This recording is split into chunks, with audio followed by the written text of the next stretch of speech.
क्या नाम है आपका? मेरा नाम ओम प्रकाश है। आप बसपा के कार्यकर्ता हैं या इनमें लोग? बात सुनो, मैं 89 से बहुजन समाज पार्टी मान्यवर कांसीराम के साथ लगा था। अच्छा, बैठिए जी। बैठिए, फिर बैठ जाइए, आप हम मैं दोनों बैठ के बात बैठ कर बैठ लेते हैं। हाँ, बैठ के कर लेते हैं। मान्यवर कांतीराम साहब के साथ में आप रहे। हाँ तो एक बात मैं पूछना चाहूंगा, जब मान्यवर कांतीराम साहब देवीलाल चौटाला जी जब थे उस वक्त यहाँ पर आए तो एक नारा बहुजन समाज पार्टी की तरफ से या तम बहुजन समाज ने दिया कि ताऊ पहले तोलेगा फिर लाल किले से बोलेगा, वो क्या मामला था? वो मामला ऐसी था, माने जैसे कि बीपी सिंह देवगौड़ा गुजराल हम्म, मान्यवर कांसीराम साहब के पास गए। अच्छा, वो लगे कहने भाई हमें सरकार बनानी है, आप हम दो एमपी थे बीएसपी के पास, भाई तुम हमें पार्लियामेंट दे दो। अच्छा, मान्यवर कांसीराम साहब ने कहा भाई मैं पार्लियामेंट तो दे दूंगा, हम्म, लेकिन एक दिन मुझे इस देश का प्रधानमंत्री बना दो। अच्छा, भाई राष्ट्रपति तो मुझे बनना नहीं, हाँ, राष्ट्रपति तो आप लोग ही बन जाना है। फिर बोले भाई देखो तेरे को प्रधानमंत्री तो बना नहीं रहे, आप अपनी डिमांड रखो। हाँ, हाँ, हाँ, तो मैं खासकर मैं जो आपके चैनल के माध्यम से मैं बताना चाहूँ ना, जो आपने नारा पूछा है, बिल्कुल, वो नारा था जैसे कि भाई मान्यवर कांसीराम ने इसने कहा भी पहले सबसे पहले बाबा साहब को भारत रत्न मिलना चाहिए, बिल्कुल, लेकिन 45 साल कांग्रेस ने राज किया, बाबा साहब को भारत रत्न नहीं दिया, अपमानित किया। अभी भाई से पूछ रहे थे, बार बार अगर कांग्रेस को किसने ज्यादा अपमानित किया ना, बाबा साहब को किया। हम्म, तो फिर 45 साल के बाद मान्यवर कांसीराम ने जो दो पार्लियामेंट आए ना, कहते भी राजनीति ना करो, अगर राजनीति बनी तो बाबा साहब अम्बेडकर को भारत रत्न मिला, बहुजन समाज पार्टी ने और मान्यवर कांसीराम साहब ने दिलवाया। तो उसके बाद फिर हमारा बैकवर्ड समाज का जो आरक्षण है, हाँ, हाँ, 27% दलितों का 22% है, और 27% बैकवर्ड का, क्योंकि उनकी 52% की आबादी बाबा साहब अम्बेडकर ने दी है। और उसके बाद दलितों की 32% है, भाई इनको भाई ताकि 22% दे दूं, इनके अंदर सुधार आ जाए, दलित ज्यादा बेरोजगार थे। लेकिन उस समय जो नारा दिया ना, तो हमारा बोर्ड क्लब पे हम वहीं थे मान्यवर कांसीराम के साथ, बोर्ड क्लब के ऊपर धरना चला 45 दिन। तो 45 दिन धरने के बाद फिर मान्यवर कांसीराम साहब ने अपने कार्यकर्ताओं की एक मीटिंग ली।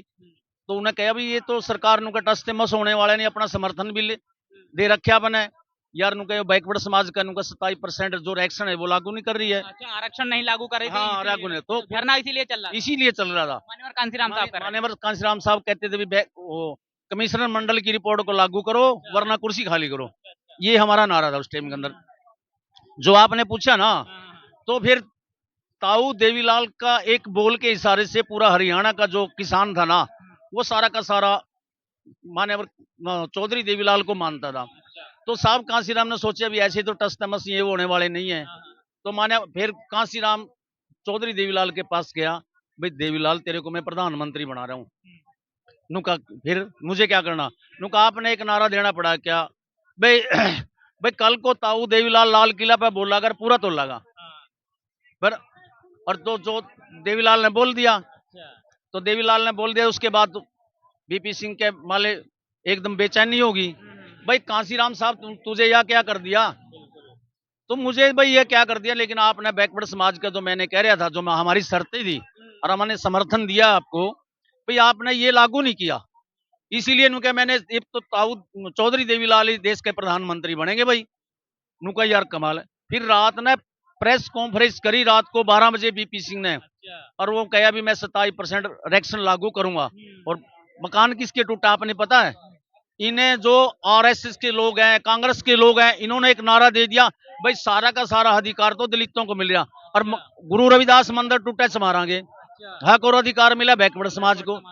मैं बैकवर्ड आपके चैनल के माध्यम से ये कहूंगा, ये बैकवर्ड समाज के लोगों, अगर आपने आना है तो बहुत बड़ा प्लेटफॉर्म पे बहुजन समाज पार्टी, जिसकी नेता बहन कुमारी मायावती जी है, अभी आकाश आनंद जी आ रहे हैं। आकाश आनंद जी आ रहे हैं, ठीक है, वो बात पे हम आकाश आनंद भी आएंगे। लेकिन बात जिस तरीके से हमने बताया कि मान्यवर कांसीराम साहब ने जीवन कुर्बान कर दिया और जो दलित समाज है उसका मान सम्मान स्वाभिमान सबको दिलाया, राजनीतिक पहचान दिलाई, लेकिन आज भी तमाम दलित समाज के नेता हैं जो अन्य राजनीतिक दलों में हैं, रोज उनके खिलाफ अभद्र टिप्पणियां होती हैं, फिर उनका मान सम्मान और स्वाभिमान कहाँ है? देखो मेरी सुनो ना बात, चले 1984 में मान्यवर कांसीराम साहब ने पार्टी बनाई, तब दलितों के अंदर एक चेतना नहीं थी।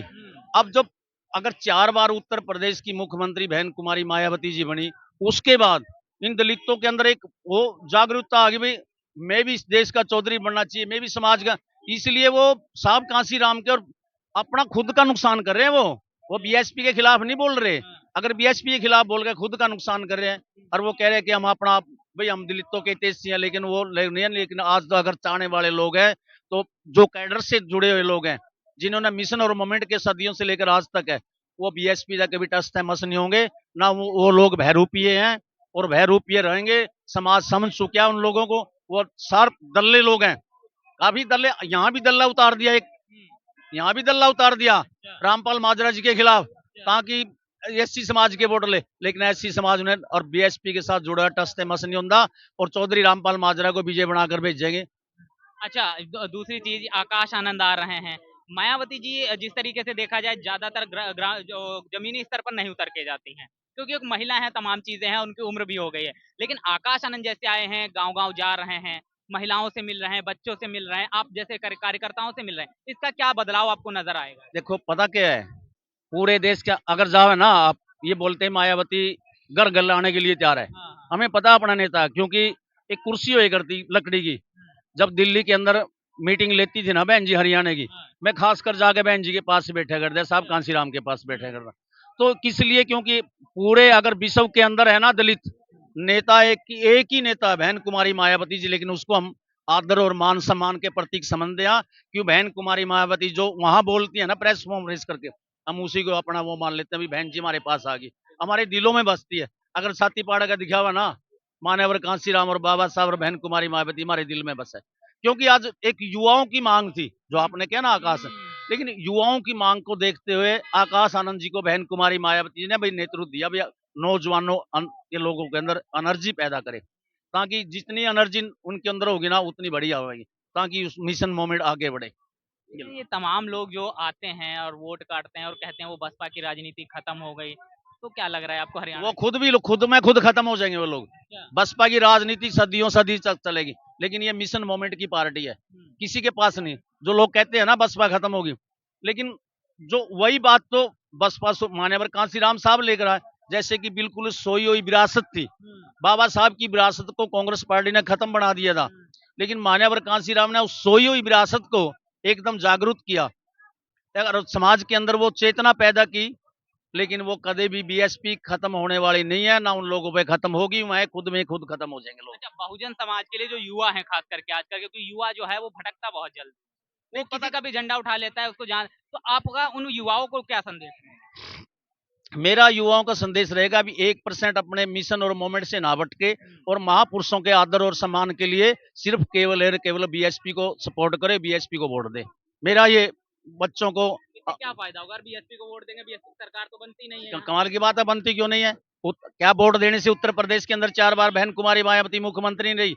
ये तो मायावती को रोकने के लिए षड्यंत्र बार बार रचा है। बार बार कहा बसपा बहुत कमजोर हो गई, अब नहीं नहीं, ताकत बसपा नहीं आ रहा है। कमजोर नहीं। अभी नारायण कितना 6 करोड़ के करीब वोट है, बसपा कहाँ कमजोर है बसपा। लेकिन वहां सेंटर के अंदर जैसे कि चुनाव आयोग को दूसरी पार्टियों को वोट बैंक दिखता है, भले ही हमारी सरकार नहीं आई। मैं 89 से लगा हूँ, कैसे मैं आज तक मेरे बच्चे मेरे पोता पोती आ रहे हैं। आकाश आनंद जी को देख ले, मेरी जनानी आ रही है, अड़ोस पड़ोस की सारी गाड़ियां। कैसे कमजोर है बसपा? कमजोर तो उन लोगों के नहीं, लेकिन बसपा के जो कार्यकर्ता उनके अंदर तो मनोबल चट्टान की तरह मजबूत है, ना कम मनोबल कम होगा। ये तो पता क्या है, कुछ लोग ऐसे हैं जो बहकने वाले हो जाते हैं, हवा में बहक जाते हैं, वो करें। लेकिन कभी भी आप एक बड़ी बात बताया कि किस तरीके से कांग्रेस ने बाबा साहब का, मान्यवर कांसीराम साहब का अपमान किया, लेकिन वही कांग्रेस कहती है कि हमने बाबा साहब का बहुत सम्मान किया, मान्यवर कांसीराम साहब का बहुत सम्मान किया। तमाम दलित समाज के नेता हैं, चाहे उदित राज हो, वो लोग कहते हैं कि जो आरक्षण मिला है वो कहीं ना कहीं नेहरू और गांधी की वजह से मिला हुआ है। मैं आपने बताऊं ना, जो वो लोग बकवासबाजी कर रहे हैं, नेहरू और गांधी की वजह से कैसे मिल गया? जब वह लंदन के अंदर बहन कुमारी वो था ना, एक प्रेस कॉन्फ्रेंस लगी हुई थी, तो प्रेस कॉन्फ्रेंस में बाबा साहब का बेटा राजरत्न मरा पड़ा था। जब वो 2 बोर्ड का अधिकारी इनको इलेक्शन लेने के लिए गया था, तो वहां जाकर गांधी तो पूना पैकेट पढ़े, आपने कोई देखा? पूना पैकेट पढ़ के देखिए, तो पूना पैकेट के अंदर गांधी और नेहरू को तो खत्म बना दिया था बाबा साहब। अगर वो वहां से 2 वोट का अधिकार लेकर आया था, बोले भाई आपको तो 2 वोट का अधिकार गलत लेकर आ गए आप लोग। बोले भाई मुझे क्या करना फिर? बोले भाई आपको अगर देश बख्शेगा नहीं। गांधी नर्मदा जेल के अंदर बैठा रोने लग गया, आंसू उड़े। भाई गांधी जी अगर मर गया ना आपको देशद्रोही कहेंगे।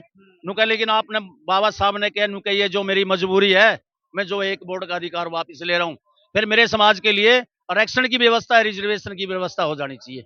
बाबा साहब ने खुद में खुद दी है, बाबा साहब की देन है। और नेहरू और गांधी को क्या, नेहरू और गांधी को तो बाबा साहब खत्म बना दिए थे।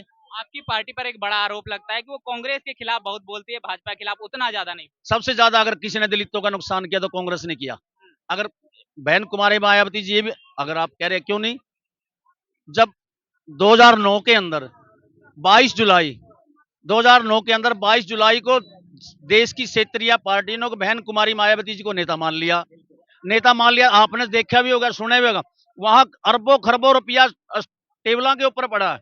लेकिन वहां किसके, बीजेपी के, अभी बीजेपी के पार्लियामेंट खरीद लिए। तो बीजेपी और कांग्रेस पार्टी तो एक ही है। बहन कुमारी मायावती जी कहती है एक नागनाथ एक सांपनाथ है, इसीलिए कहती है बहन कुमारी मायावती जी को वहां बीजेपी ने और कांग्रेस ने मिलकर बहन कुमारी मायावती जी को 17 वोटों से हरा दिया था। क्षेत्रीय पार्टियों ने पूरे पूरे की पूरी भारत की क्षेत्रीय पार्टी ने बहन कुमारी मायावती जी को अपना नेता मान लिया था।